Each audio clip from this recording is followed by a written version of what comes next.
విశాఖలో ప్రపంచ చరిత్ర పుస్తక ఆవిష్కరణ కార్యక్రమంలో ఏపీ సీఎం చంద్రబాబు మాట్లాడుతున్నారు. ఇప్పుడు ఆ లైవ్ చూద్దాం.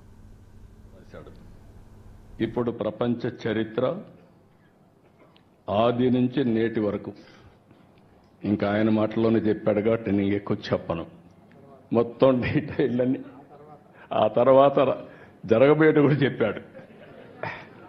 మనం అందరం ఒక 4-5 సంవత్సరాలు కాపాడుకుంటే మన ఆరోగ్యాన్ని భవిష్యత్తులో 50 ఏళ్ళు అంటున్నాడు. కానీ ఒక్కసారి ఇన్నోవేషన్ వస్తే 50 ఏళ్లతో ఆగదు. కొంతమంది మీరు లేనిపోయిన ఆలోచనలు ఇచ్చారు. శాశ్వతంగా ఎందుకు బతకూడదని. God only knows. కానీ చరిత్ర కూడా మనం ఒకసారి చూస్తే ఇవన్నీ ఒక ఎత్తు అయితే ఈరోజు అన్ని దేశాలు కూడా సఫర్ అయ్యే పరిస్థితి వస్తున్నాయి.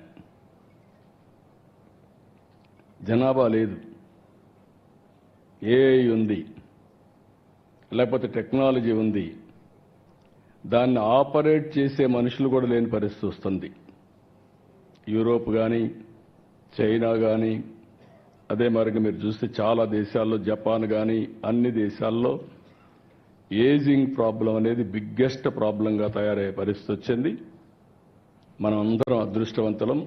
భారతదేశం వరకు ఈరోజు ఎగ్జామ్ట్ చేసే వచ్చింది. ఏదైతే ఐఎమ్ వెరీ ప్రౌడ్. నేను ముందుకు కూడా చెప్పాను. ఒకసారి నిర్మలా సీతారామన్ గారు చూసినప్పుడు ఆవిడ యొక్క ప్రస్థానం, వెంకటేశ్వరరావు గారు చరిత్ర రాస్తున్నారు, పక్కనుండే నిర్మలా సీతారామన్ గారు చరిత్ర సృష్టించడానికి శ్రీకారం చుట్టారు. ఇది ఒకసారి మనం చూసినప్పుడు, వారి ప్రస్తావాన్ని చూసినప్పుడు, ప్రయాణం చూసినప్పుడు నాకు అనిపిస్తుంది, నేను ఎప్పుడూ చెప్పేవాడిని, మగవాళ్ళ కంటే మహిళలు బాగా సమర్థవంతంగా పనిచేస్తారని. మా వెంకటేశ్వర గారు చాట్ జీపీటీ కొట్టి ఆయన పుస్తకం ఏ విధంగా రేటింగ్, అది వాస్తవం. మీరు కూడా చాట్ జీపీటీ కొడితే మగవాళ్ళు ఇంటెలిజెంటా ఆడవాళ్ళు ఇంటెలిజెంట్ అని కొడితే ఆడవాళ్ళు ఇంటెలిజెంట్ అని వస్తుంది. దానికి కారణం మగవాళ్ళకి లెఫ్ట్ బ్రెయిన్ పనిచేస్తే ఆడవాళ్ళకి రైట్ బ్రెయిన్ పనిచేస్తుంది. ఇది there is a scientific evidence. నాకు డౌట్ వచ్చి మా ఆఫీసులో అడిగితే మా వాళ్ళు కూడా అదే చెప్పే పరిస్థితి వచ్చారు. ఇప్పుడు వారిని చూసిన తర్వాత, నిర్మలా సీతారామన్ గారిని చూసిన తర్వాత, మదురైలో సావిత్రి నారాయణ్ ఒక మన మారిగానే ఒక సాధారణ కుటుంబం.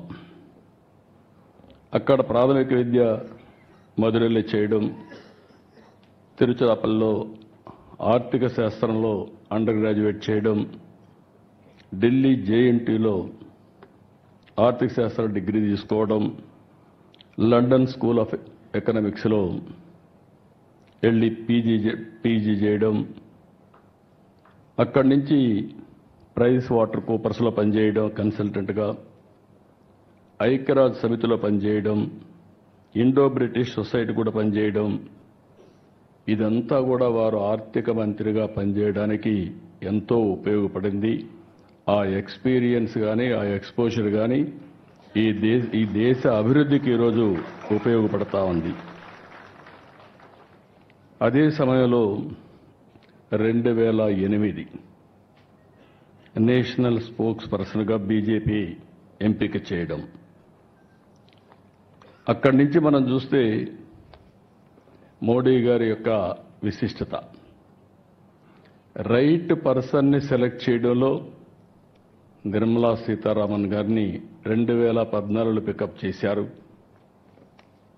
నాకు కూడా చాలా సంతోషం. 2014లో మొదటిసారి వారి ప్రస్థానం రాజకీయంగా ఎంపీ అయింది. ఆంధ్రప్రదేశ్ నుంచి అయ్యారు రాజ్యసభలో. అక్కడి నుంచి ప్రారంభమైంది. ప్రారంభమైన తర్వాత ఫస్ట్ టైం అయితే కామర్స్ అండ్ ఇండస్ట్రీస్ మినిస్టర్గా పనిచేశారు. 10 ఏళ్ళు ఫస్ట్ టైం డిఫెన్స్ మినిస్టర్గా మొట్టమొదటిసారి అనుకుంటే ఇది కూడా రక్షణ మంత్రిగా పనిచేయడం, మహిళ పనిచేయడం ఫస్ట్ ఆఫ్ ఇట్స్ కైండ్. అక్కడి నుంచి 19లో కేంద్ర మంత్రిగా ఫైనాన్స్ ఛార్జ్ తీసుకున్నారు. అంటే 145 కోట్ల మందిని సమర్థవంతంగా నడిపించడంలో, అందరి జీవితాల్లో వెలుగు రావడంలో నరేంద్ర మోడీ గారు ఏ ఆశయాలు అయితే పెట్టుకున్నారో ఆ ఆశయాల్ని అమలు చేసే దాంట్లో ఒక డిసిప్లిన్గా ముందుకు పోతున్నారు. ఓసారి కొంచెం కటువుగా కూడా ఉంటారు, అవసరం కూడా. ఫైనాన్స్ ఇప్పుడు మామూలుగా గవర్నమెంట్లో చూస్తే అందరికంటే ఎవరు గట్టిగా ఉంటారంటే, నెగిటివ్గా కూడా ఉంటారంటే ఫైనాన్స్ డిపార్ట్మెంట్ ఉంటుంది. ఒకప్పుడు వారసత్వంగా వచ్చేది. స్టేట్ గవర్నమెంట్స్ కూడా మోస్ట్ అన్పాపులర్ సెక్రటరీ ఎవరంటే finance secretary, most hatred person కూడా. కానీ ఈరోజు ప్రజలందరూ మెచ్చుకునే ఫైనాన్స్ మినిస్టర్గా నిర్మలా సీతారామన్ గారు ఈరోజు కార్యక్రమాలు చేపట్టారు. 8వ బడ్జెట్ ప్రవేశపెట్టారు. నరేంద్ర మోడీ గారి నాయకత్వంలో 10వ స్థానంలో ఉన్న ఆర్థిక వ్యవస్థ 5వ స్థానానికి వచ్చాం. I'm wishing her all the best, excellent work. ఇప్పుడు అతిపెద్ద ఆర్థిక వ్యవస్థ, 3వ ఆర్థిక వ్యవస్థగా మనం రాబోతున్నాం. దానికి మనం అందరం గర్వపడాలి. మీరందరూ కూడా గట్టిగా చప్పట్లు కొట్టి అభినందించాల్సిన అవసరం ఉంది, రికగ్నైజ్ చేయాల్సిన అవసరం కూడా ఉంది. ఇప్పుడే వెంకయ్య నాయుడు గారు చాలా స్పష్టంగా చెప్పారు.